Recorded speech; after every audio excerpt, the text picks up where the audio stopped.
50페이지 한번 보십시오.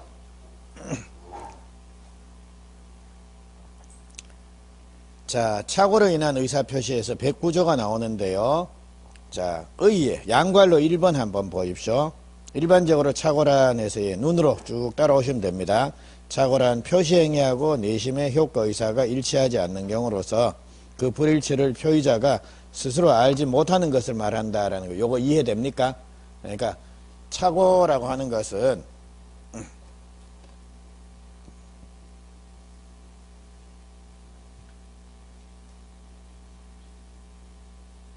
자, 우리 아까 봤습니다. 요 착오라고 하는 것은 의사와 표시가 불일치한다라는 사실을 의사 표시를 하는 사람이 뭡니까? 인식을 못하고 있는 거, 불일치를 모르고 있는 거, 요거를 착오다라고 요래 부른다라는 겁니다. 그러니까 우리가 실수하는 겁니다. 아, 내 실수. 아이고 미안.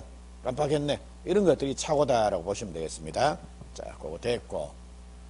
네, 개념은 그걸 보시면 되고요.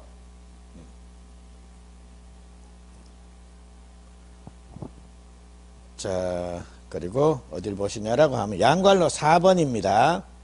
자, 4번에 자, 밑줄을 한번 쳐봅니다. 자, 착오는 미필적인 장래의 불확실한 사실에 관한 것이라도 예, 자, 민법 제109조 소정의 착오에서 제외되는 거 아니다라는 말 나오죠. 그래서 거기에 미필적인 장래의 불확실한 사실 예, 그거를 꼭 밑줄을 치십시오. 그러니까 우리 착오의 대상이 되는 건 현재 존재하거나 뭐 과거에 있던 사실 그것만 착오의 대상이 아니라 뭡니까? 장래의 사실도 착오의 대상이 된다라는 겁니다. 그거 하나. 그리고 다만 해가지고 한 줄 내려와서 자 봅니다. 다만 장래에 발생할 막연한 사정을 예측하거나 기대하고 법률행위에서나 이러한 자 예측이나 기대와 다른 사정이 발생한 경우 자 착오를 이유로 법률행위를 취소할 수는 없다라는 것고 예측이나 기대와 다른 사정이 발생한 경우 그거를 밑줄 치십시오. 예측, 기대 그게 꼭 들어가게. 자 그러면 우리 착오의 대상이 되는 거는 장래의 사실도 착오의 대상이 된다라는 겁니다. 근데 단순히 장래의 예측이나 기대 이거와 다르다라고 하더라도 이거는 착오입니까 착오가 아닙니까? 그건 아니다라는 겁니다. 그래서 양괄로 4번 그 정도 해놓고요. 그리고 착오의 유형은 자 뭐 표시의 착오, 내용의 착오, 법률의 착오가 나오는데 법률의 착오 제일 마지막 줄 보십시오. 착오의 일반 이론에 따라 취소할 수가 있다라는 말 나옵니까? 예, 그래서 법률의 착오도 취소됩니까 안 됩니까? 된다. 그게 결론입니다. 그거 밑줄 하나 법률의 착오도 취소할 수 있다.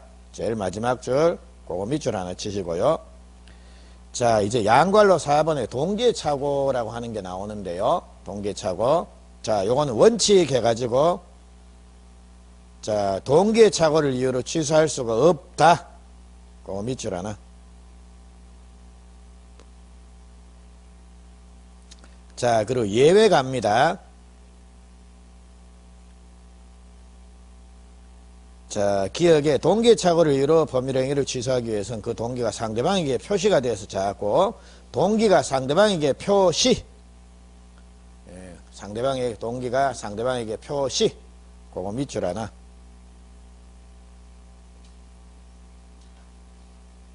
자 표시가 돼서 법률행위 내용으로 돼야 된다. 다만 당사자 사이에 별도로 그 동기를 의사표시 내용으로 삼자라는 합의까지 이루어질 필요는 없다라는 말 나옵니다. 합의까지 이루어질 필요는 없다. 밑줄 하나. 자 그리고 니은입니다. 자 동기의 착오가 상대방에 의해서 유발이 된 때 표시 여부를 불문하고 취소할 수가 있다라는 거. 니은은 쭉 다 밑줄 하나. 예, 동기가 자 상대방에 의해서 유발된 때는 예, 표시 여부를 불문하고 취소할 수가 있다라는 거. 자, 그까지입니다. 그리고 밑에 판례에서 상대방으로부터 유발된 동기의 착오로 인해 취소를 긍정한 예에서 나오는데, 자, 그거 보니까 공무원, 담당 공무원 나오죠? 이제 제밥 나왔습니다. 이제 또 욕할 겁니다.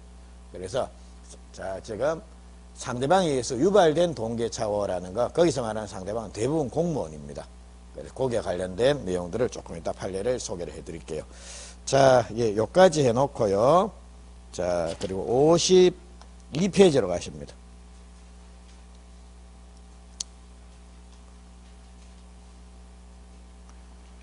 자, 이제 착오를 이유로 취소하려고 그러면 보십시오. 이 중요부분의 착오에 해당이 돼야 되는 겁니다. 그리고 또한 중대한 과실이 없어야 된다라는 겁니다. 요 내용인데,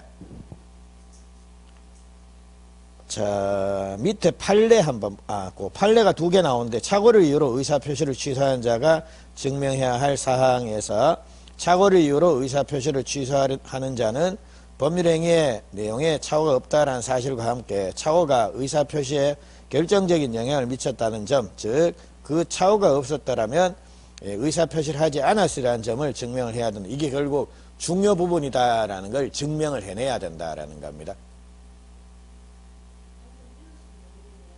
예.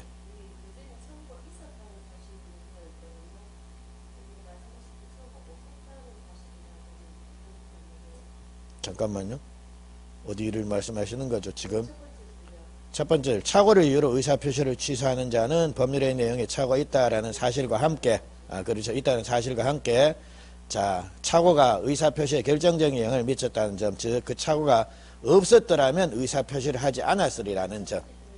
예. 그렇죠. 착오가 있다.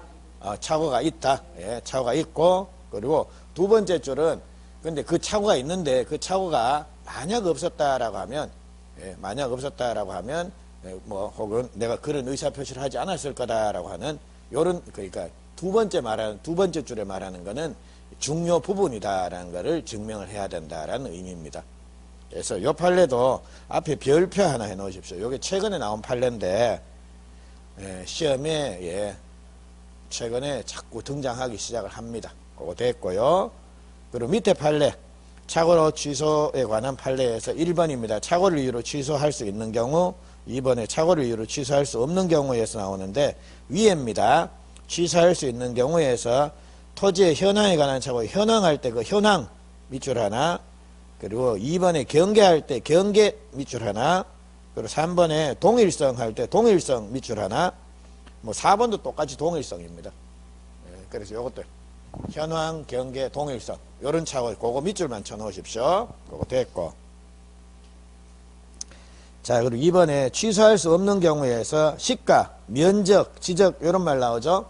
토지의 면적을 지적 이래 부르기도 합니다. 그래서 자, 시가 그리고 면적 그거 밑줄 하나, 그거는 취소 못합니다. 그리고 자, 3번 53번 경제적인 불이익이 없는 경우란 말 나옵니까? 경제적인 불이익이 없는 경우란 말 나옵니까? 그리고 그 경제적 불이익이 없는 경우 그거 밑줄 하나.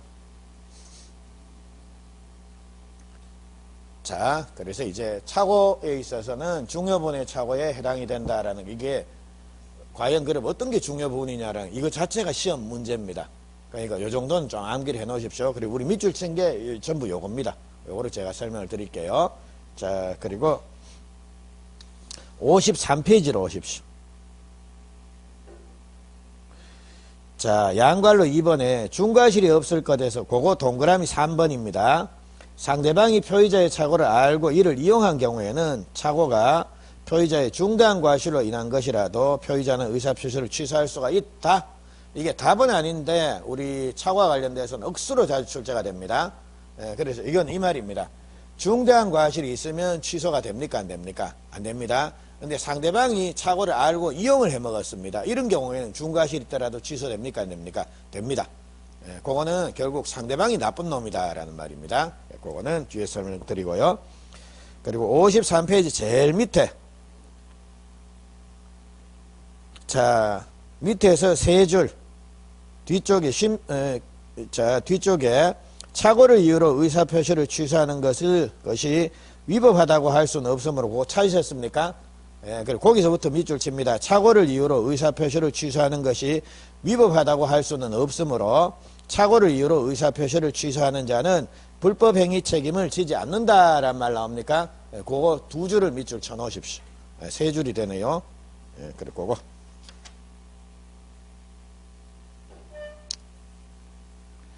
자, 그리고 넘어가서 5번입니다. 착오의 적용 범위에서 그거 나오네요. 아까 가, 공, 주 이런 것들입니다.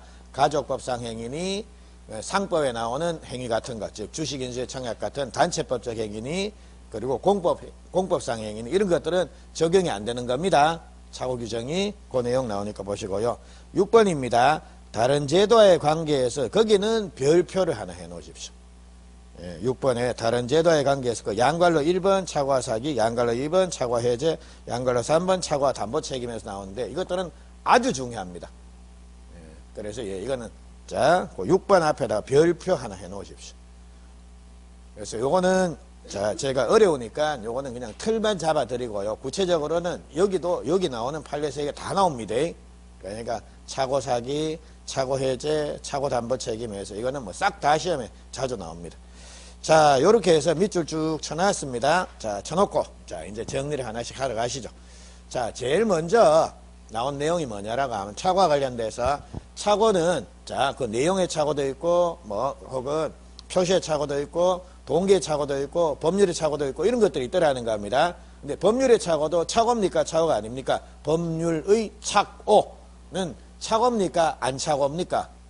차고죠. 법률의 차고도 차고입니다. 그리고 그거 아까 밑줄 하나 쳐줬습니다. 그래서 법률의 차고는 그걸 끝내면 됐고, 자, 이제는 동기의 차고라는 부분이 이 시험에 자주 나옵니다. 근데 동기의 차고, 자, 요건데,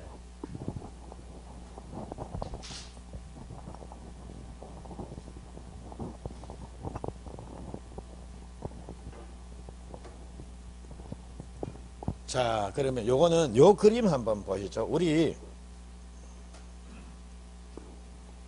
차고라고 하는 것은 자, 요렇게 의사와 표시가 이렇게 불일치한다라는 사실을 의사 표시를 하는 사람이 모르는 거, 그거를 차고다라고 요래 부릅니다. 근데 자, 이 불일치가 여기에서 생기는 경우가 있습니다. 그러니까 예를 들자면 내가 생각은 계약서에 10만이라고 써야지라고 생각을 하고 있었는데 표시하는 거를 뭡니까? 0을 한 2개 쳐가지고 100만원 해서 이렇게 자, 지금 표시하는 경우가 있습니다. 그래서 이거는 요걸 잘못 써가지고 차고가 되는 경우가 있습니다. 그래서 그거를 표시상의 차고다라고 그러고요. 자, 여기에 차고가 있는 경우를 내용의 차고다라고 요래 부르는데 뭐 그거는 문제 없으면 그냥 넘어가시면 됩니다. 시험 나오는 일 없고.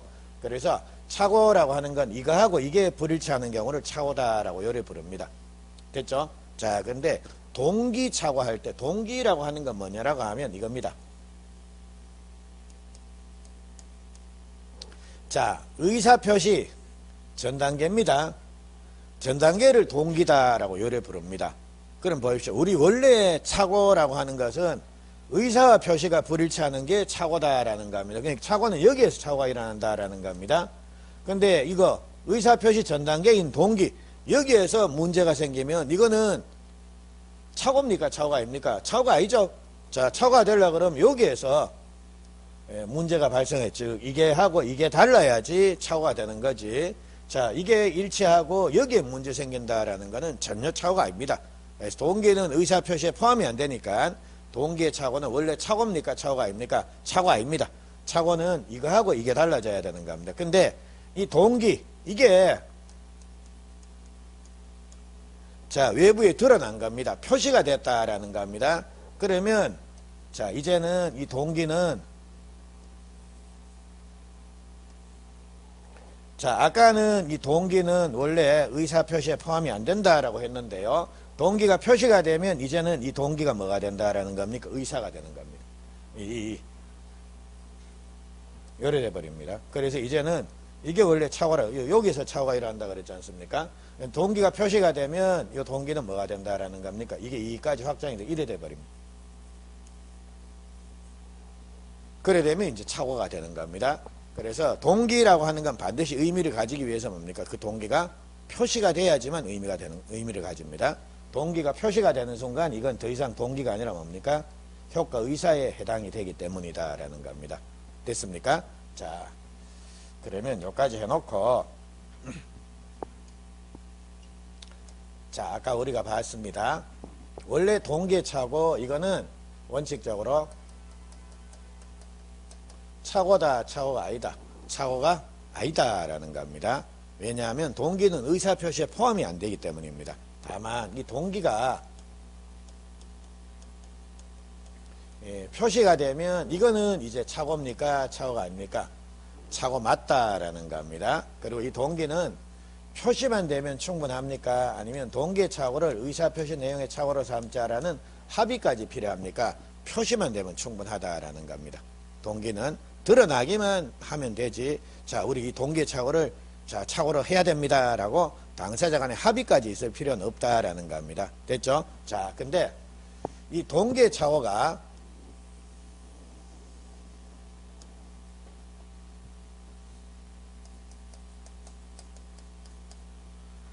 자, 이 동기를 표시도 안 했는데 이 동기의 착오를 이유로 법률행위 즉 계약을 취소할 수 있는 이런 경우도 있더라는 겁니다. 이게 어떤 경우냐라고 아까 보신 상대방에 의해서 유발이 된 동기착오, 상대방에 의해서 유발이 된 동기착오, 이거는 동기를 표시하지 않더라도 뭡니까? 취소할 수가 있다라는 겁니다. 요게 아까 우리 교재 한번 봅니다.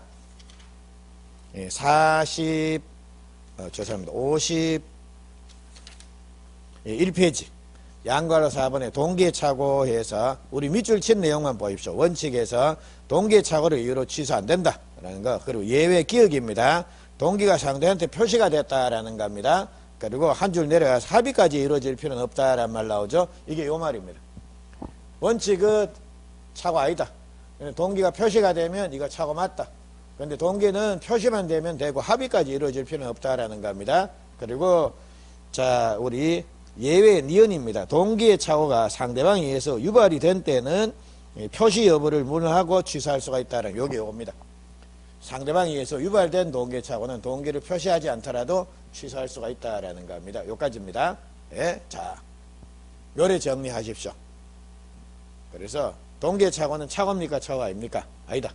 근데 동기의 착오가 될 수가 있습니다. 어떻게 하면 된다라는 겁니까? 표시가 필요합니까? 합의까지 있어야 됩니까? 표시만.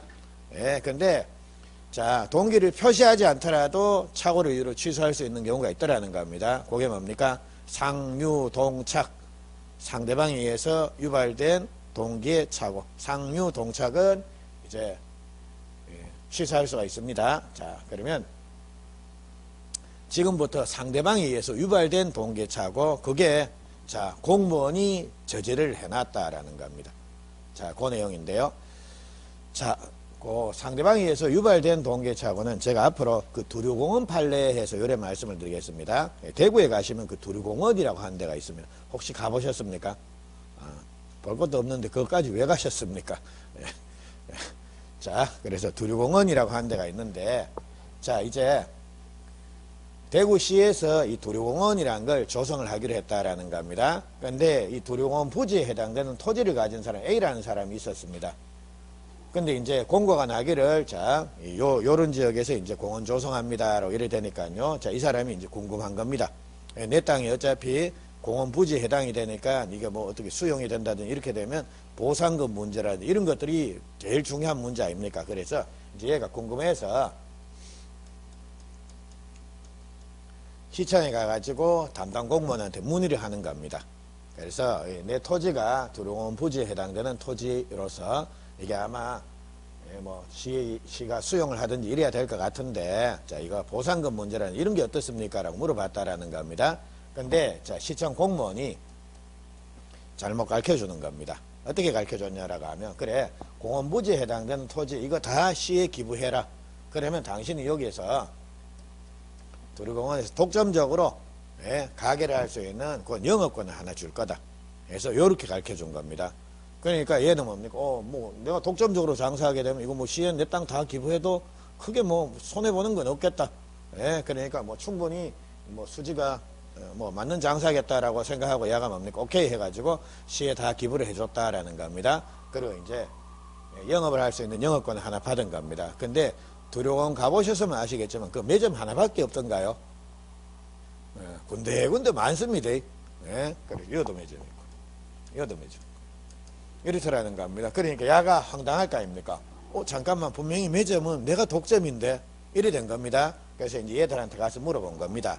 당신은 어떻게 해가지고 여기에서 영업할 수 있게 됐습니까? 라고 물어보니까 야들이 하는 소리가 요겁니다.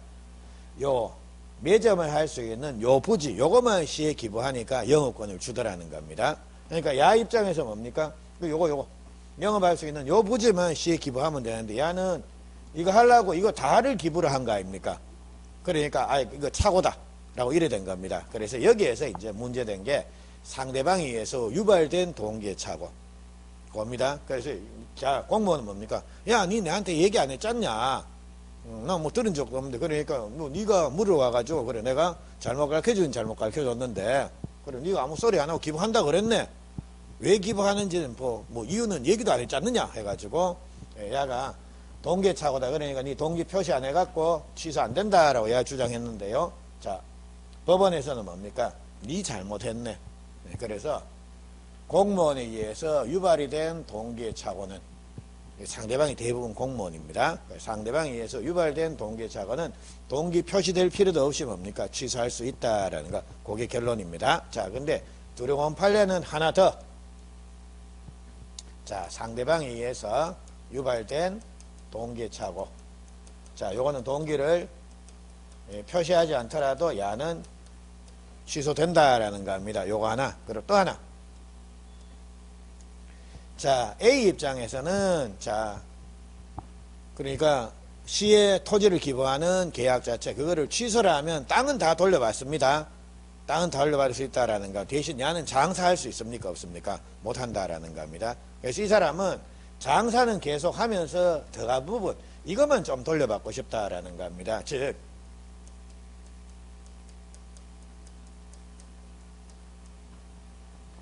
일부 취소가 되느냐라는 게 문제가 된 겁니다. 일부 취소. 그러니까 장사는 하고 나머지 부분 그러니까 장사 영업하는 공간 그 부분 이외의 부분만 내가 돌려받고 취소해서 돌려받고 싶다라는 겁니다. 그래서 일부 취소가 되느냐라는 게 문제가 된 겁니다. 그래서 자, 일부 취소. 자, 요것도 됩니다. 그러니까 우리 법이라고 하는 것은 윤리 내지 진리가 아닙니다. 필요하면 법은 뭐든지 다 되는 겁니다. 그러니까 예를 들자면 우리 도덕적으로 볼 때, 윤리적으로 볼 때 사람을 죽이면 됩니까? 안 됩니까? 안 됩니다. 근데 법적으로 보면 전쟁터에서 자, 뭐 하여튼 뭐 저격수들 있지 않습니까? 사람을 몇백 명 죽었다라는 겁니다. 근데 가는 뭡니까? 훈장 받지 않습니까? 됐죠? 그래서 예, 윤리적이나 도덕적으로 볼 때는 적군이든지 아군이든지 간에 사람을 죽이는 행위 자체는 그거는 윤리적으로 비난받습니다. 뭐 아무리 조국을 위해서 내가 뭐 깨코 같은 소리 같은 걸 해도 하여튼 욕먹을 짓이다라는 겁니다. 근데 법적으로는 뭡니까? 그게 아주 영웅적인 행동이 될 수도 있다라는 겁니다. 그래서 그리고 또 하나 자, 동성 간의 결혼도 됩니까? 안 됩니까? 그러니까 여자 남자 동성 간의 결혼도 우리나라에는 안 되지만 필요하니까 뭐 유럽이나 이런 데서는 일부 나라에서는 허용해 주기도 하지 않습니까? 근데 그게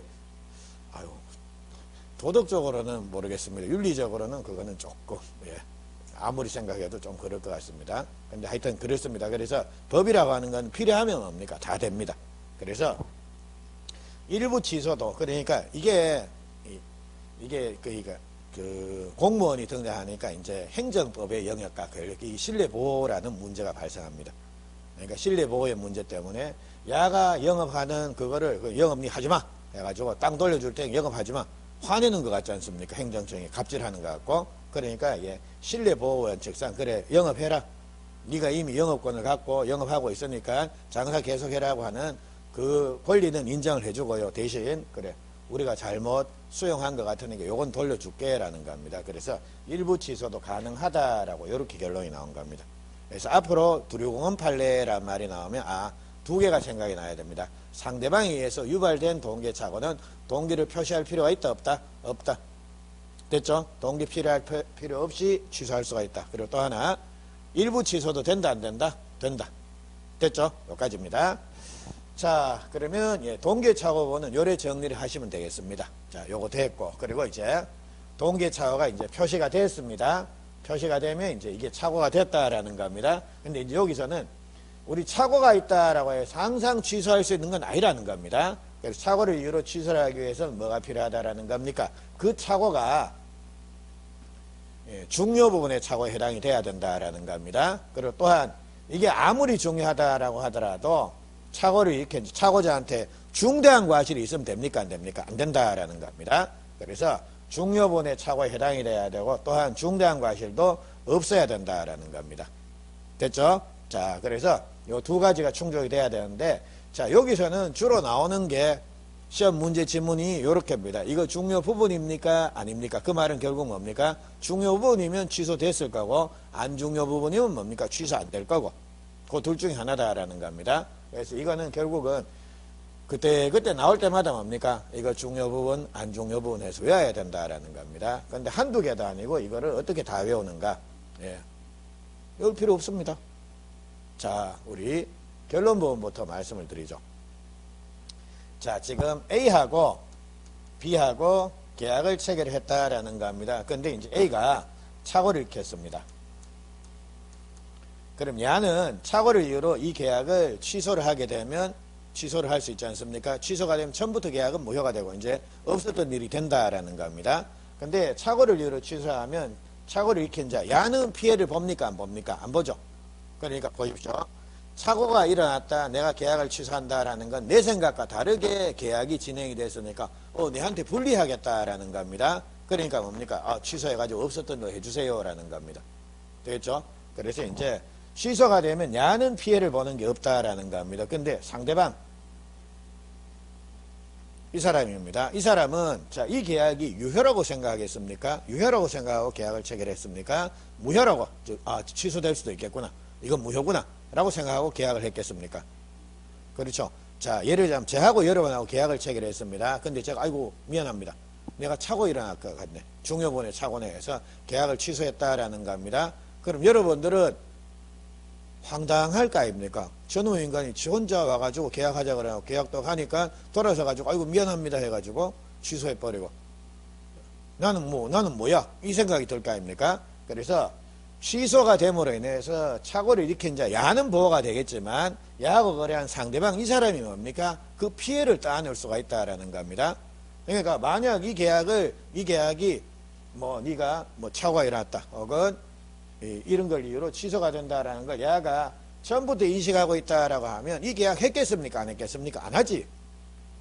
됐죠? 그러니까 착오를 이유로 취소가 되면 이 사람은 보호가 될지 모르겠지만 거래 상대방 내지 거래 안전 이거는 뭡니까? 침해가 된다라는 겁니다. 됐죠?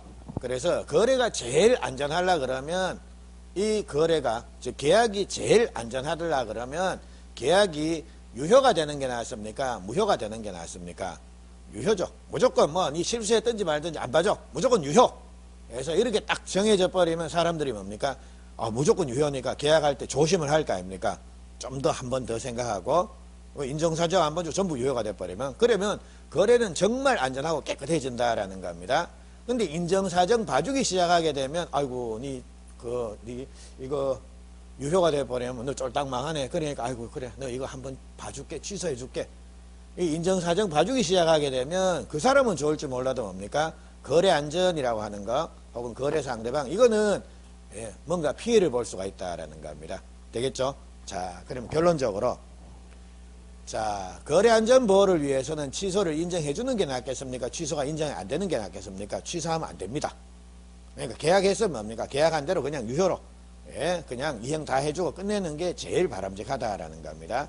근데 워낙 안타까운 일이 있으니까 취소를 한 번씩 그래 해준다라는 겁니다. 자, 그러면 결국 취소라고 하는 것은 거래 안전을 해치는 제도입니다. 그리고 거래는 즉 기본적으로 계약을 했으면 계약은 지켜야 되는 게 원칙이니까요. 그러면 우리 민법의 109조 착오의 의사표시는 취소할 수가 있다라는 즉 착오 취소 규정이 있는데 실제 거래에서는 착오를 이유로 취소를 인정을 잘 해줄까요? 안 해줄까요? 안 해줍니다. 거의. 그러니까 냉정하게 말하면 109조 착오로 인한 의사표시 이거는 거의 쓸데없는 규정입니다. 왜냐하면 실제로는 이거 중요분 아님 해서 취소를 안 해준다라는 겁니다. 그 이유 자체는 해주기 시작하게 되면 거래 안전이 자꾸 침해가 된다라는 겁니다. 그리고 사람들이 좀 더 조심할 생각은 하지 않고 뭡니까? 아이고 나중에 불리하면 앓는 소리 하면 판사가 봐주겠지. 요래밖에 생각 안 한다라는 겁니다. 그래서 결론 우리는 착오를 이유로 취소를 할 수 있다라는 109조 규정은 두고 있지만 실질적으로 취소된 경우는 거의 없습니다. 거의 없습니다. 그 말은 자, 현황 경계에 관한 착오는 중요 부분이다. 동일성에 관한 착오는 중요 부분이다. 아까 이거 밑줄 친 겁니다. 그래서 이거 외에는 착오를 이유로 취소를 인정해 주는 거가 없습니다. 그러니까 이게 정말 중요한 판례, 그러니까 정말 희귀한 판례다라고 보시면 됩니다. 현황 경계 동일성. 그래서 몰라. 앞으로 자녀 이름, 자녀를 뭐 출산하고 뭐 자녀 이름을 지을 계획이 있다. 혹은 내가 개명을 하고 싶다. 자, 이름은 그때는 이름을 반드시 현경으로 하십시오. 현경. 네. 현황 경계. 그러면 중요한 사람 됩니다. 됐죠? 현경. 현황 경계 이거는 중요 부분입니다. 자, 그러면 요건 어떤 예냐라고 하면 자, 농지를 구입합니다. 농지를 하나 매입한다라고 해서 농집을 하나 매입했는데 실제로는 이 농지인 줄 알고 샀는 게 이게 경작이 불가능한 하천부지입니다. 그러니까 우리 보십시오. 예를 들자면 자, 여름에 홍수철이 되면 장마철이 되게 되면 자, 뭐 하여튼 하천에 물이 많이 내려가지 않습니까? 근데 지금 같은 때는 이게 바짝 말랐습니다. 그러니까 대부분 다 말라붙어 갖고 그냥 바닥이 훤히 다 드러난다라는 겁니다. 근데 그 상황에서 겨울에 자, 가다가 그러니까 물이 다 말라버린 하천부지를 보고 뭐라고 생각합니까? 아이고 이거 농사 지으면 되겠네라고 농지인 줄 알고 착각을 한 겁니다. 그래서 그거를 헐값에 샀다라는 겁니다. 파는 사람은 뭡니까? 별 미친놈 다 있구나. 하천부지를 사는 인간도 있구나라고 생각했는데 사는 사람은 뭡니까? 이거 농지. 그래 이거 어떻게 잘 읽어갖고 내가 여기서 농사 크게 지어야지라고 생각을 했다라는 겁니다. 근데 나중에 보니까 이제 경작이 불가능하다라는 겁니다. 그래서 야가 차고 일어났다라고 이래 된 겁니다. 근데 웬만해가지고는 취소 안 해주는데 요때는 뭡니까? 현황 경계에 관한 착오. 즉 하천부지를 농지인 줄 알고 매매했다라고 하면 이거는 현황 또는 경계에 관한 착오가 일어났다라고 요리 부르고요. 이거는 중요본의 착오다라고 인정을 해준 예입니다. 그리고 또 하나 동일성이라는 말이 나옵니다. 사람의 동일성에 관한 착오가 났다. 그럼 사람이 헷갈렸다라는 겁니다.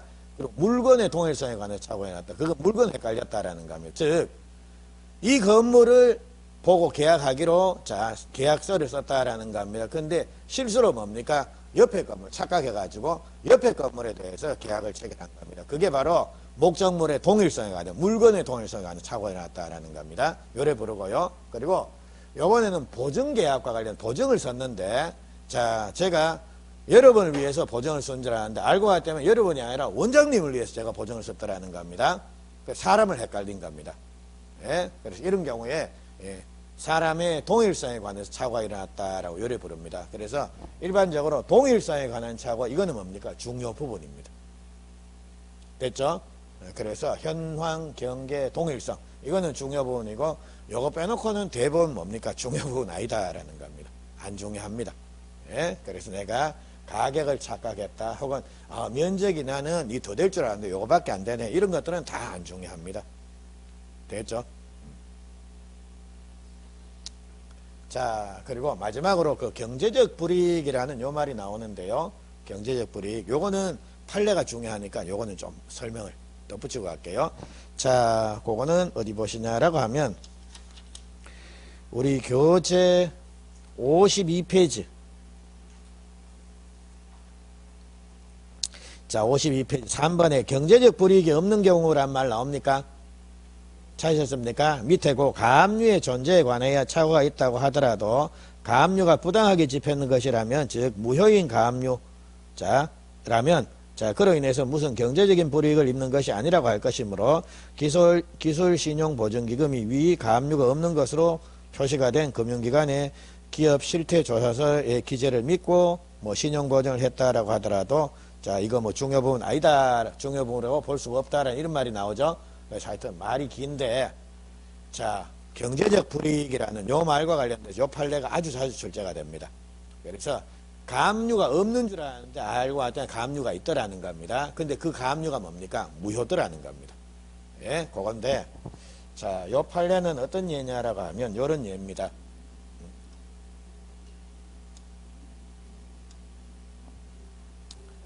자, A라는 사람이 공장을 경영하는 사람이다라는 겁니다. 사업을 하나 경영하는 사람인데, 야가 은행에 가가지고 자 이제 사업 운영 자금 뭐 이런 걸 좀 빌리고 싶다라는 겁니다. 근데 가니까 이제 은행에서는 야 뭐 담보할 거 없니 해서 이 보다가 보니까 아 이거 뭐 담보할 것도 별로 없는 것 같고 그래서 은행에서 아이고 이거 지금 담보가 너무 약해서 안 되겠네요 해가지고 그래 야를 돌려보내는 겁니다. 돌려보내면서 이제 은행이 A한테 얘기를 하는 겁니다. 돈이 정 필요하시면 당신 자 기술신용보증기금 해가지고 예 신용보증기금에 가가지고 당신 신용보증서 하나 떼어오너라. 그러면 우리가 예 대출해 줄게 이래 된 겁니다. 그래서 이제 얘가 신용보증기금에 가가지고 자 내가 여차저차한 사정으로 왔으니까 당신 보증 좀 서주세요 이래 된 겁니다. 그러니까 얘가 이제 실사를 하겠죠. 신용보증기금은 또 땅 팔아놓고 장사한 건 아니지 않습니까? 그래서 돈을 그래 네가 은행 가서 돈 빌리는 거 우리 보증서 줄게 대신 네 한번 실사해보자 해가지고 쭉 봤습니다. 보니까 이제 뭐 부동산도 제법 있고 뭐 이렇더라는 겁니다. 큰 돈은 안 되지만 그래서 이제 얘가 오케이 뭐 대충 이거 정도 팔면 얼추 우리가 보증선 돈 나중에 우리가 갚아주더라도 이거는 회수할 수 있겠네라고 생각하고 신용보증금이 은행에다가 보증서를 끊어준 겁니다. 그래서 야 못 갚으면 우리가 대신 갚아줄게 해서 이제 은행하고 신용보증기금이 보증계약 야의 채무에 대해서 야가 보증을 섰다라는 겁니다. 요래 된 겁니다. 근데 이제 야가 사업하다 망했다라는 겁니다. 망해갖고 이제 결국은 신용보증기금이 야가 빌린 돈을 대신 보증선 돈을 다 물어줬다라는 겁니다. 물어주고 난 이후에 이제 이거 이제 강제집행하러 온 겁니다.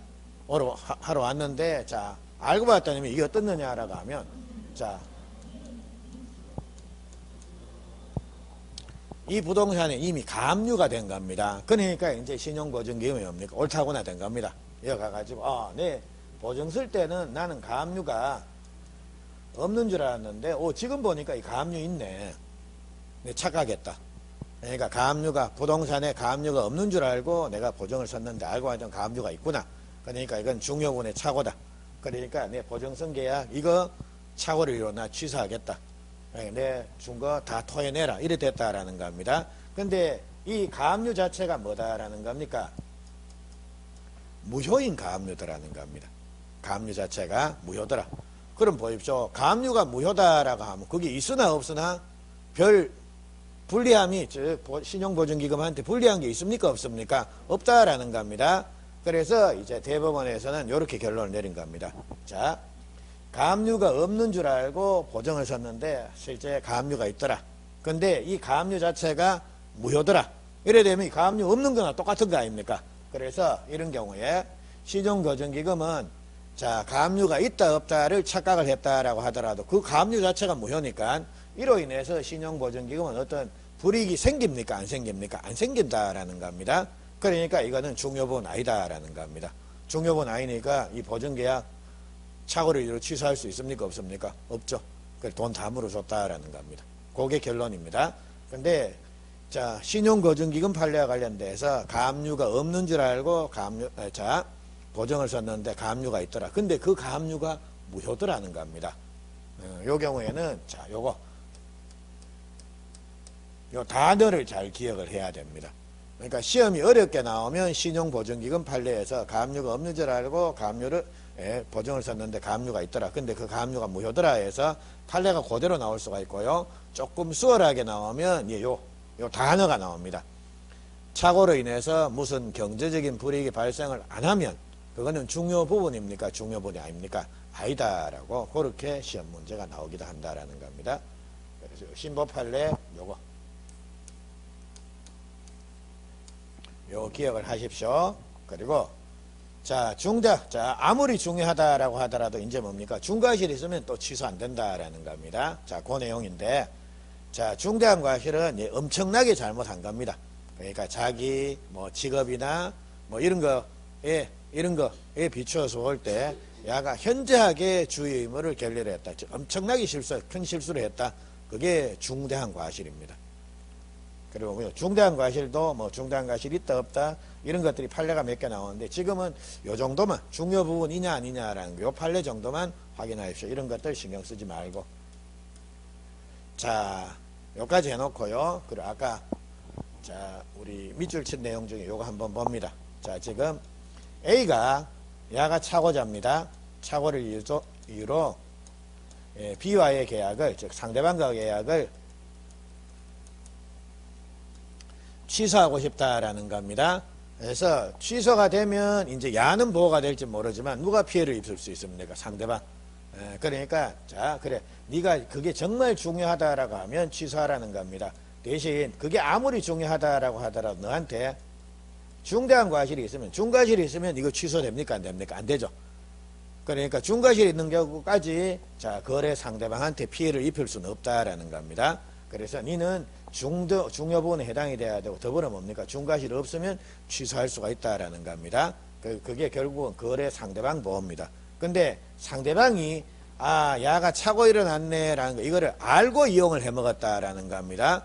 그럼 거래 상대방 야는 보호해 줄 필요 있습니까? 없습니까? 없죠. 야가 나쁜 놈입니다. 그러니까 이런 경우 상대방이 차고자의 차고 있음을 알고 이용을 했다라고 하면, 이런 경우에는 A는 중대한 과실이 있더라도 이거 취소할 수 있습니까? 없습니까? 있다라는 겁니다. 됐죠? 그런 경우까지 거래 상대방을 보호해 주진 않습니다. 예.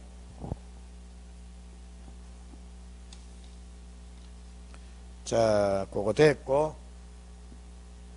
자, 그리고 또 하나 아까 말씀드렸습니다. 착오를 이유로 취소가 되면 야는 보호가 될지 모르지만 야가 피해를 볼 수 있지 않습니까? 이때 피해를 입은 B라는 애가 얘한테 가가지고, 야, 그래, 너 취소함으로 인해서 내가 피해 났다. 내가 안 써도 될 돈 썼다.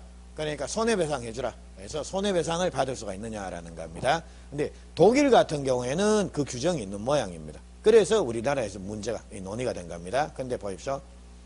자, 차고 일으킨 것 자체가 불법입니까? 내가 실수하는 게 불법입니까? 그렇죠. 살다 보면 실수할 수 있지. 니 실수 안 할 것 같나? 그겁니다. 그래서 우리나라에서는 자, 법에 규정을 안 뒀습니다. 그래서 착오를 이유로 취소를 하게 되면 그거는 상대한테 손해가 났다라고 하더라도 별도로 손해배상 청구를 할 수가 없다라는 겁니다. 근데 독일은 이래 돼 있는 모양입니다. 야가 차고자고 야가 상대방입니다. 차고자는 자, 직권리 행사합니다. 그게 중요본에, 우리처럼 중요본에 해당이 되면 뭡니까? 이거 취소할 수가 있다라는 겁니다. 그리고 취소로 인해서 이 사람이 손해났다라면 야는 별도로 뭡니까? 그래, 취소권 인정해 줄게. 대신 나는 뭡니까? 니한테 손해배상 할게. 그래서 손해배상 청구를 따로 할 수가 있습니다. 그러니까 그게 독일 사람들 사고 모양입니다. 그러니까 보십시오. 몰라, 독일은 그렇다 그럽니다. 나이가, 애 나이가, 자녀 나이가, 그러니까 성년자가 되게 되면 그냥 다 독립을 시키는 모양입니다. 그리고 성년자가 되고 난 이후에도 자, 계속 부모하고 같이 살게 되면 가한테 한스야, 이제 하숙비 줘야지 해서 아한테 하숙비를 받는 모양입니다. 그러니까 부모는 부모, 자녀는 자녀, 니는 니, 나는 나. 이렇게 자, 이제 딱딱딱딱 자르는 그런 맛이 있다라는 겁니다. 그래서 이제 야는 그래, 니 권리니까 니 행사해라. 대신 나도 피해 입었으니까 내 권리 행사할게 해서 별도로 손해배상 청구를 할 수 있는 규정을 두고 있는 겁니다. 근데 우리나라는 한번 보십시오. 우리나라는 자녀가 이제 성년자가 돼가지고 만 19세 넘어가고 성년자가 돼서 독립하려고 그러면 부모가 그래, 자, 너 독립해라. 이럽니까? 어디 막 깨질까 싶어갖고 아이고 야야 엄마 아빠하고 살지 해가지고 그냥 싸고 돕니까? 싸고 돌지 않습니까? 근데 독일은 안 그런 모양입니다. 독일에서는 야, 너 나이 그만큼 먹고 집에 있으려고 그러면 하숙비 내야지 해가지고 엄마 밥 차려주고 옵니까? 하숙비 받고 이런다 그럽니다. 제가 근데 독일에 안 살아봐서 잘은 모르겠는데 그런다 그럽니다. 걔들은 그래 하여튼 부모 자식 사이에도 공은 공 사는 사 해가지고 딱 거래 자체가 그런 모양입니다. 근데 우리나라는 그냥 좀 설렁설렁 내지 유들유들, 경우에 따라서는 뭡니까? 융통성 있고 경우에 따라서는 흐리멍텅하고 그래 되는 겁니다. 그래서 우리는 차고 일으킨 것 자체가 불법은 아니지 않느냐. 그러니까 니한테 손해 있다라고 하더라도 뭡니까? 아이고 살다 보면 그럴 수도 있지. 요번에 한번 넘어가 좀 참고 그겁니다. 그래서 요거 별도로 손해배상 청구 안 된다라는 거 그거 한번 말씀을 드렸습니다. 자, 됐고요. 자, 그리고 54페이지 보시게 되면 자, 이제 제가 다른 제도와의 관계 해가지고, 요래, 그거를, 6번에 다른 제도와의 관계 해가지고, 그 양괄로 1, 2, 3에서 그거 다 중요하다 그랬습니다. 그래서 그거를 제가 조금만 언급하고 갈게요. 하나씩 하나씩 설명드리는 게 아니고, 요거는 제가 자, 한꺼번에 그냥, 요게, 요런 틀이다라는 것 정도만 좀 말씀을 드리고 갈게요. 자, 여기서 제가 조금 말씀드리고 가는데, 자, 우리 예를 들자면, 아까,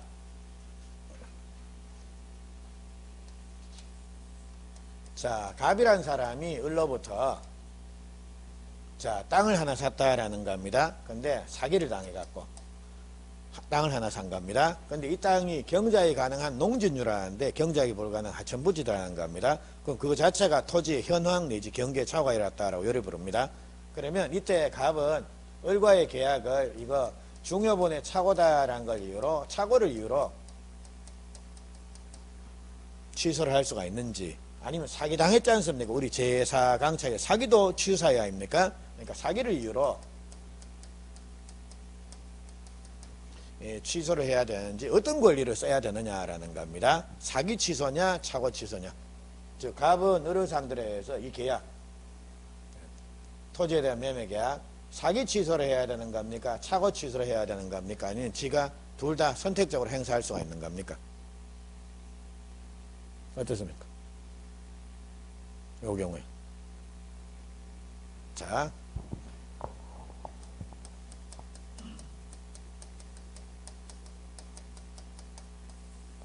자, 요거를 권리가 경합한다라고 요래 부릅니다.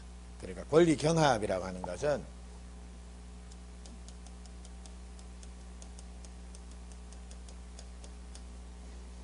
권리가 여러 개가 생기는 겁니다. 이때는 취소권, 착오를 이유로 한 취소권, 이 취소권도 하나 생기고요. 사기를 위한 취소권, 요것도 생기고, 그럼 취소권이 몇 개 생기는 겁니까? 2개가 생기는 겁니다. 이거를 권리가 경합한다라고 요래 부릅니다. 그럼 이처럼 권리 경합을 인정하는 이유는 그래야지만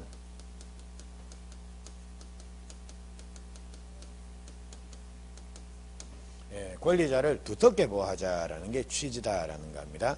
그래서 아무래도 야가 착오를 이유로 취소권을 행사를 했는데 주장을 했는데 판사가 뭡니까? 이거 안 중요하네 해가지고 이거를 카트를 시켜버렸다라는 겁니다. 이래 되면 만약 이것만 생긴다라고 하면 갑이란 애는 자기 피해를 구제를 못 받을 거 아닙니까? 그러니까 이런 경우에 야가 이거 쓰다가 판사가 뭡니까? 이거 중요분 아님 해서 커트를 시켜 뭡니까? 야는 판사님 근데 이거 나 사기도 당했어요 해서 이거 주장도 가능하다라는 겁니다. 그래서 이게 바로 권리가 경합한다라고 요래 부릅니다. 즉 권리 경합은 권리자한테는 권리가 하나가 인정이 되는 겁니까? 요건이 충족되면 충족되는 족족 다 인정해 줍니까? 다 인정해 줍니다. 그래야지만 권리자가 두텁게 보호가 된다라는 겁니다. 됐죠? 그게 권리 경합이 인정되는 취지인데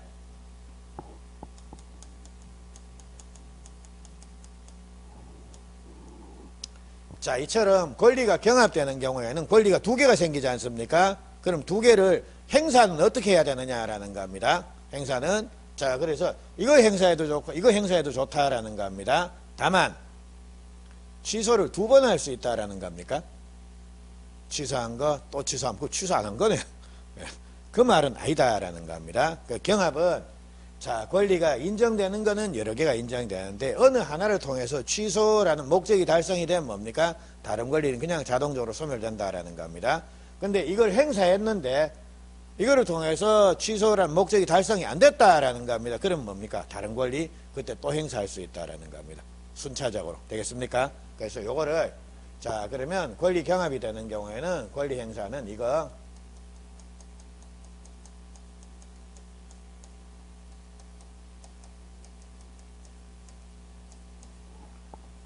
권리 경합에 나오는 권리는 선택적으로 행사할 수가 있는 겁니까? 중첩적으로 행사할 수가 있는 겁니까? 중첩적이라는 건 뭡니까? 2개를 동시에 또 취소를 하는 겁니다. 됐죠? 선택적이라는 건 하나 쓰고 목적 달성되면 그냥 끝. 그리고 달성 안 되면 뭡니까? 딴 거 또 쓸 수 있고. 됐죠? 지가 선택해서 요래하든지 저래하든지 관계없다라는 겁니다. 그러니까 권리 경합이라는 말은 결국은 뭡니까? 권리를 선택적으로 행사할 수 있다라는 말이지 취소를 또 취소하는 거 중첩적으로 행사할 수 있다는 이 말은 아닙니다.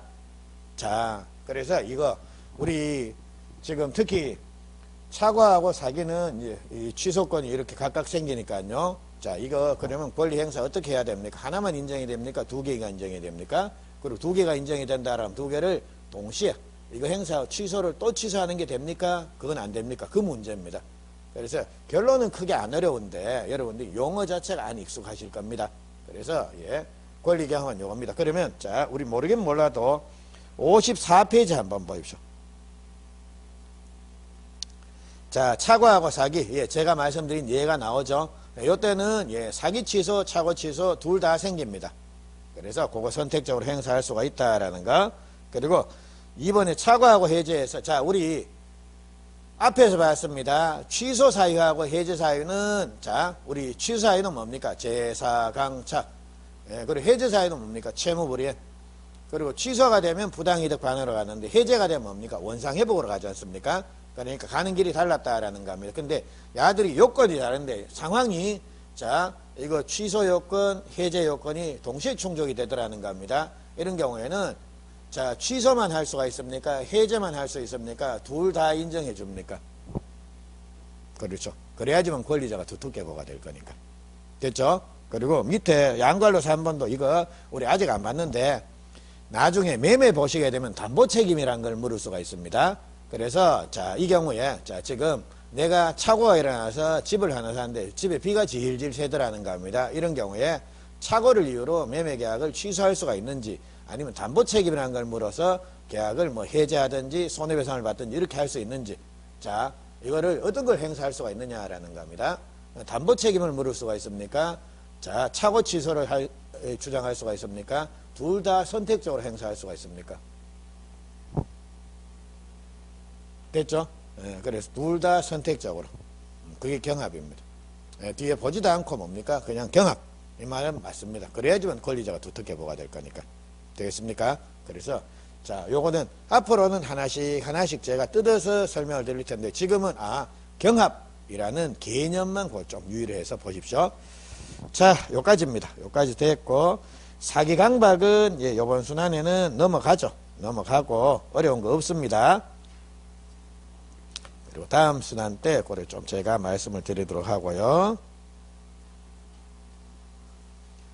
자, 59페이지 보시면 그 의사표시의 효력 발생 시기에서 요게 나오는데 요게 매번 나오는 내용은 아닌데 자, 일단 밑줄만 좀 칩니다. 59페이지 양괄로 1번의 세 번째 줄입니다. 우리 민법은 도달주의를 원칙으로 규정한다. 즉 도달주의란 말 나옵니까? 도달주의 원칙 그겁니다. 그리고 양괄로 2번 밑줄 하나 도달주의에 관한 규정은 이미 규정이기 때문에 당사자 특약으로 달리 정할 수가 있다는 그거 밑줄 하나 쳐놓으십시오. 자, 그리고 넘어가서 60페이지 핵심에서 민법상 발신주의를 취하는 경우에서 1, 2, 3, 4, 5 나오죠. 그런데 그 중에 2번만 뭡니다. 격지자 간의 계약의 승낙에서 나오죠. 격지자 간의 계약의 승낙. 그래서 그 격지자 할 때 격자 동그라미 하나, 계약의 승낙할 때 승자 동그라미 하나. 자, 이렇게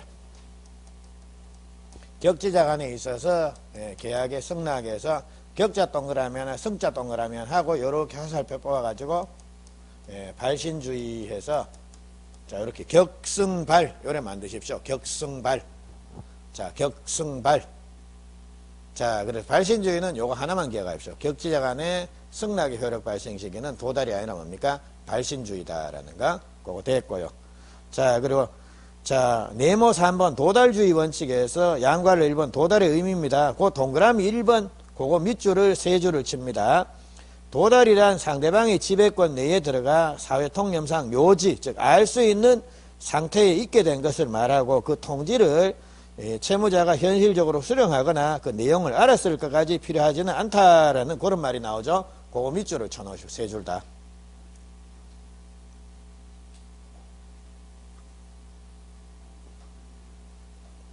자, 그리고 61페이지에 자, 61페이지에 자, 양괄로 3번 입증 책임 해가지고, 자, 첫 번째 줄 뒤쪽에 판례는 해서 나옵니까? 그 뒤쪽 봅니다. 우편물이 등기 취급 방식이나 내용 증명 우편으로 발송된 경우에 반송이 되지 않는 한, 특별한 사정이 없는 한, 그 무료백의 수취인에게 도달되었다. 요까지입니다. 그래서, 자, 등기나 내용 증명 우편의 경우에는 반송이 되지 않는 한 뭡니까? 일정한 기간이 지나면, 아, 도달됐다라고 이렇게 간주해 줍니다. 자, 그리고 네모 4번 도달주의 효과에서 그 양괄로 3번입니다. 발신 후의 사정 변경에서 111조 2항에서 나오죠. 요게 법 조문인데 한번 봅니다. 의사표시자가 그 통지를 발송한 후에 사망하거나 제한능력자가 되어도 의사표시력에는 아무런 영향이 없습니다. 네, 그리고 그거 됐고요. 62페이지 가시게 되면 그 112조에서 의사표시의 수령능력이란 말이 나옵니다. 좀만 한번 읽고 갈게요. 의사표시의 상대방이 의사표시를 받은 때 제한능력자인 경우에 의사표시는 의사표시자는 그 의사표시로 대항할 수가 있다. 다만 상대방이 법정 대리인이 의사표시 도달 사실을 안 후에는 그러하지 아니하다라는 것, 즉 대항할 수 있다라는 그런 내용이 나옵니다. 자, 그러면 여기까지 말씀드려 놓고 밑줄 친 내용하고 요거는 제가 요래 정리를 한번 할게요.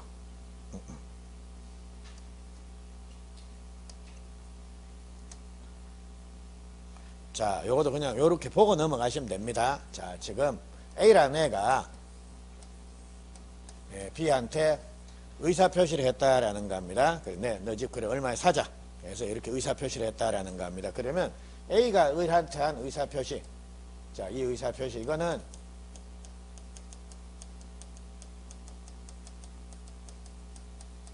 효력이 언제 생기느냐라는 겁니다. 그래서 원칙적으로 뭐다라는 겁니까?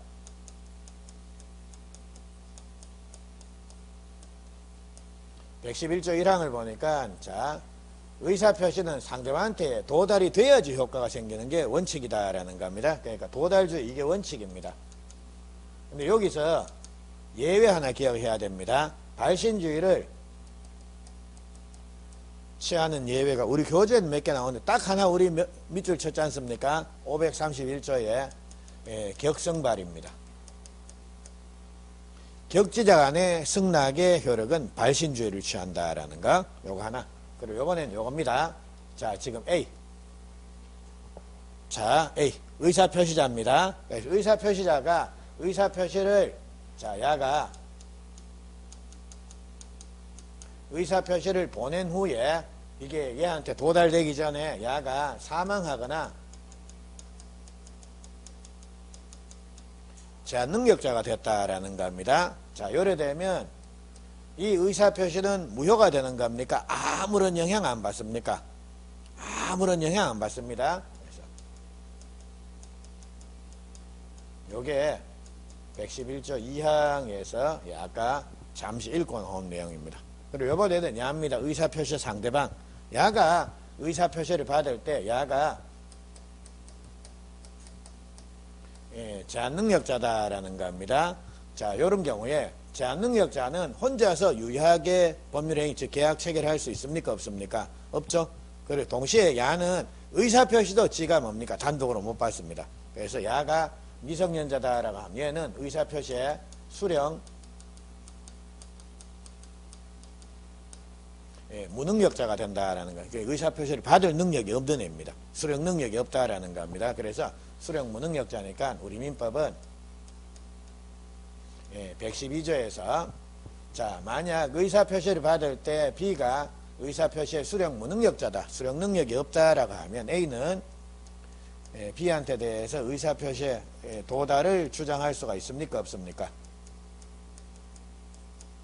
안 된다라는 겁니다. 그런데 물론 이 사람의 법정 대리인이 도달 사실을 알면 도달을 주장할 수가 있습니까? 없습니까? 그거는 가능한데, 즉 엄마 아빠가 편지 도달됐다라는 거 알면 주장할 수가 있는데, 그렇지 않으면 자, 원칙적으로 A는 B한테 대해서 도달 주장할 수가 없습니다. 근데 B가 A한테 대해서 아저씨 나 편지 받았어요 해서 자, 제한능력자가 도달을 주장하는 거, 이거는 됩니까? 안 됩니까? 된다라는 겁니다. 이거 아까 기억나십니까? 야는 안 되고 야는 되고 그림 하나 그렸죠?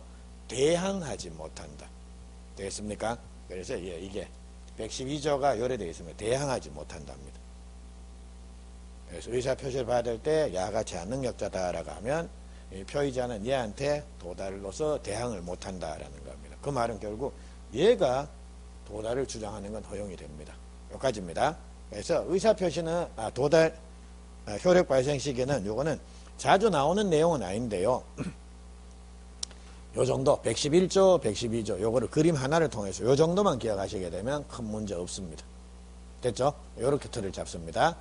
자, 아이고 요거 때문에 시간이 우리 죄송한데 요번 시간 조금만 짧게 좀 쉬시 한 5분만 쉬시고 우리 대리 부분을 조금만 들어갑니다. 그래서 오늘도 한 35분쯤 해가지고 그래 좀 마치겠습니다. 조금만 더 하시고 좀 쉬시죠.